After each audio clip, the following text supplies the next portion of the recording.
interesante es que realmente se pueda aplicar. Listo. El tema del presupuesto. Entonces, un presupuesto, ¿por qué le digo global? Porque un presupuesto consta de unos ingresos, unos costos y unos gastos. No solamente se prestan los costos, sino que se debe presupuestar todo, todos los tres, ingresos, costos, utilidades, inclusive gastos, todo se debe presupuestar. ¿Para qué sirve un presupuesto?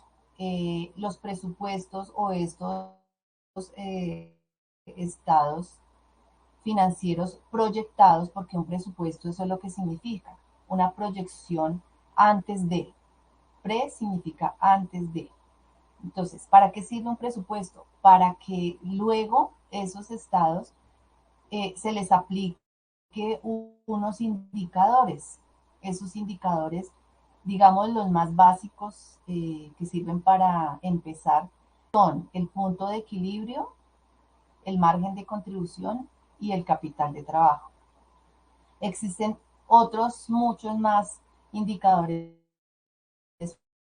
financieros que se utilizan para evaluar financieramente un proyecto, ¿sí? Estos se utilizan para mirar la viabilidad, es decir, si el proyecto sí vale la pena o no vale la pena, si es rentable o no es rentable, ¿sí? Entonces, ¿qué es el punto de equilibrio? Es que yo ni gano ni pierdo, solamente lo que estoy vendiendo cubre mis costos y ya. A partir del punto de equilibrio de saber ese indicador, entonces yo proyecto la utilidad que quiero tener, ¿sí?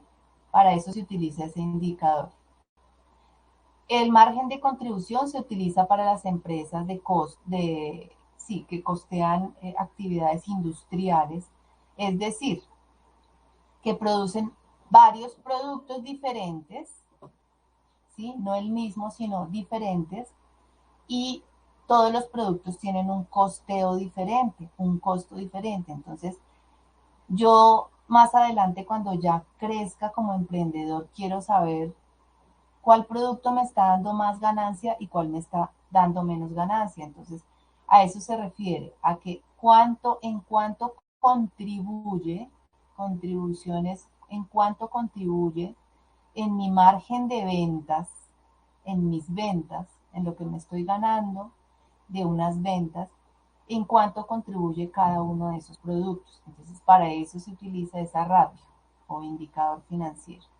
El capital de trabajo consiste en todo el tema de liquidez, de efectivo. Entonces ahí es donde hablábamos de las políticas financieras, de cuánto voy a vender a crédito y cuánto de contado, de cuánto voy a comprar a crédito y cuánto de contado, de cuánto tengo en inventarios ahí ese dinero que está invertido en la materia prima, ¿sí? Y con todos esos datos se halla ese indicador que se llama capital de trabajo y en sí lo que significa es cuánto dinero tiene un emprendedor para moverse, ya sea representado en inventarios o en cuentas por cobrar o en cuentas por pagar a crédito, ¿sí? A eso se refiere ese indicador. Entonces, como les dije, esto, estos indicadores son súper importantes para evaluar financieramente una idea de negocio, sobre todo si se quiere buscar inversión externa. Los inversionistas siempre utilizan estos indicadores para mirar la rentabilidad de la idea de negocio o del emprendimiento que está emergiendo. Dentro de los presupuestos eh, están las cuentas que corresponden a diferentes estados financieros, pero vamos a hablar solamente del presupuesto de los estados de resultados. Pero también se pueden presupuestar el estado de situación financiera, se pueden presupuestar los flujos de efectivo, se pueden presupuestar los cambios en el patrimonio o capital propio del emprendedor y El otro estado financiero son las notas explicativas, que también hace parte de los 5 estados financieros oficiales que existen, no solo en Colombia, sino a nivel internacional, de acuerdo a las NIF, ¿sí? Esos son los 5 reportes financieros oficiales que existen. Estos reportes tienen unas firmas que son contador y revisor fiscal, solamente si se encuentra obligado, dependiendo de los ingresos y del patrimonio, pero obligatoriamente tiene que ir la firma del representante legal, que es el dueño o propietario, casi siempre, porque a veces los propietarios contratan a una persona para que sea el que firme como representante legal y que todos los documentos estén firmados por esa persona y que esa persona sea la que responda ante todas las entidades externas como con esa representación, ¿sí? Legal. Entonces, por eso pues les hago mucho énfasis en que la educación financiera no se aprende de un momento a otro, hay que estudiarla, tratar de entenderla y poderla aplicar en sus emprendimientos.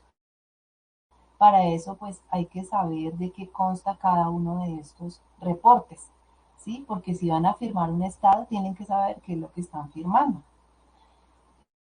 No dejando a un lado pues el tema de los impuestos, no voy a profundizar, pero sí quiero que lo sepan.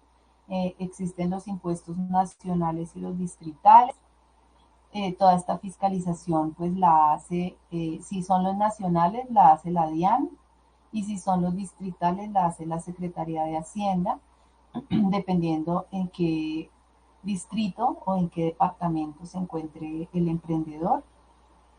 Dentro de los impuestos nacionales está lo que es el impuesto de renta y el impuesto al valor agregado o el IVA.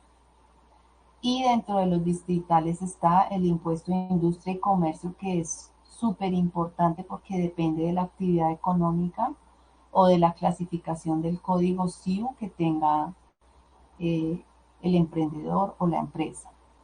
Este impuesto de industria y comercio no solamente es obligado para las personas jurídicas, hay personas naturales que están obligadas a este impuesto.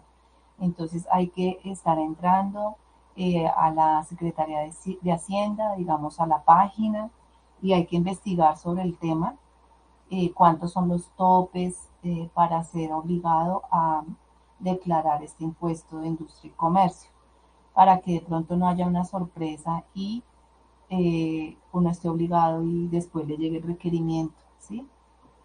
Entonces hay que investigarlo. También están dentro de los distritales el impuesto predial, si se tienen propiedades de inmuebles, y el impuesto de vehículos, si de pronto el emprendimiento se está utilizando con activos como los vehículos.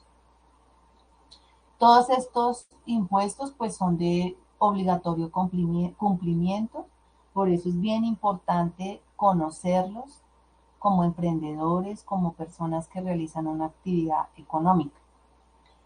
Y pasando a lo que es el estado de resultados que les hablaba acá, que es uno de los 5 estados financieros, el estado de resultados se compone de ingresos, son los que suman dentro de las finanzas, los costos de ventas, que es todo lo que ya vimos de costeo. Estos costos restan dentro del estado de resultados, dentro de los dineros de las finanzas de la empresa. Y estos nos dan como resultado una utilidad bruta.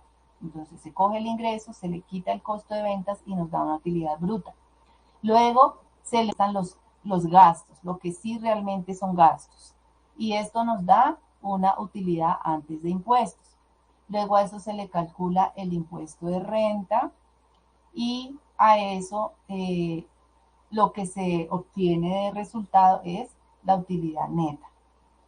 ¿Sí? Entonces, como dijimos, el presupuesto es un cálculo que se hace anticipadamente de todos los elementos de, en este caso, del estado de resultados, ingresos, costos, utilidades, gastos. Eh, y hasta aquí, digamos, el presupuesto. Es así como un barrido rapidito la teoría del presupuesto, pero más adelante, pues les hice llegar un formato de presupuesto en Excel donde se puede ya analizar un poco más detenidamente, por ejemplo, el tema de gastos que no lo hemos mirado así tan detalladamente. No sé si pasamos de una vez a la otra diapositiva o si tenemos opción para preguntas, Diego.